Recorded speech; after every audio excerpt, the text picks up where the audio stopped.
സ്നേഹമുള്ള DCL കൂട്ടുകാരെ, ഇന്ന് 2025 ഒക്ടോബർ 24. ദീപിക പത്രത്തിലെ കൊച്ചേട്ടന്റെ കത്താണ് ഞാൻ ഇവിടെ വായിക്കുന്നത്. ഒറ്റയ്ക്കിത്തിരി ഒരുമിച്ചൊത്തിരി. ഒരു തെളിഞ്ഞ പ്രഭാതം. ഒരു പറ്റൻ കുഞ്ഞനുറുമ്പുകൾ ഭക്ഷണം തേടി ഇറങ്ങി. ഏറെ നേരം അന്വേഷിച്ചതിനു ശേഷം ഒരു മരത്തിൻ ചുവട്ടിലേക്ക് അവരിലൊരാൾ ഓടിയെത്തി. ഇതാ വലിയൊരു നെൽമണി, ഇത് നമുക്ക് ഒത്തിരി ദിവസത്തേക്കിനുള്ള ഭക്ഷണമാക്കാം. അപ്പോൾ കൂടെയുള്ള കുഞ്ഞനുറുമ്പ് തടസ്സം പറഞ്ഞു. ഇത്രയും വലിയ നെൽമണിയോ? ആര് ചുമക്കും? എനിക്കെന്തായാലും പറ്റില്ല. അതിനാൽ നമുക്ക് മറ്റൊരു വഴി നോക്കാം. അപ്പോൾ അവരിൽ മൂപ്പനുറുമ്പ് പറഞ്ഞു, നിനക്ക് ഒറ്റയ്ക്ക് ഇത് ചുമക്കാനാവില്ല, എനിക്കുമാവില്ല.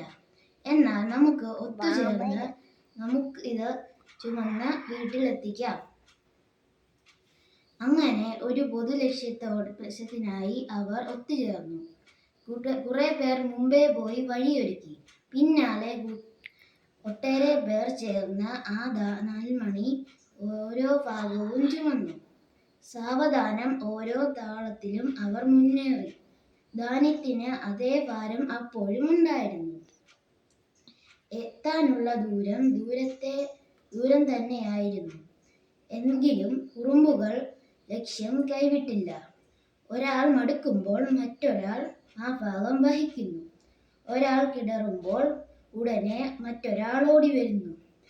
ഒടുവിൽ മണിക്കൂറുകൾ നീണ്ട ഒത്തൊരുമയോടെയുള്ള പ്രയത്നം ലക്ഷ്യത്തിലെത്തി. അവർ ധാന്യം വീട്ടിലെത്തിച്ചു. അവരെ അഭിനന്ദിച്ചുകൊണ്ട് റാണി ഉറുമ്പ് ഇങ്ങനെ പറഞ്ഞു: എൻ്റെ പ്രിയപ്പെട്ട ഉറുമ്പുകളെ, ഒറ്റയ്ക്ക് അസാധ്യമായത് നിങ്ങൾ ഒരുമിച്ച് സാധ്യമാക്കി. കൂട്ടുകാരെ, നമുക്ക് ഒറ്റയ്ക്ക് ഇത്തിരിയെ നേടാൻ കഴിയും. ഒരുമിച്ച് ഒത്തിരി നേടാം. മറക്കാതെ പറയൂ: ഒറ്റയ്ക്കിത്തിരി ഒരുമിച്ചൊത്തിരി. സസ്നേഹം, സ്വന്തം കൊച്ചേട്ടൻ.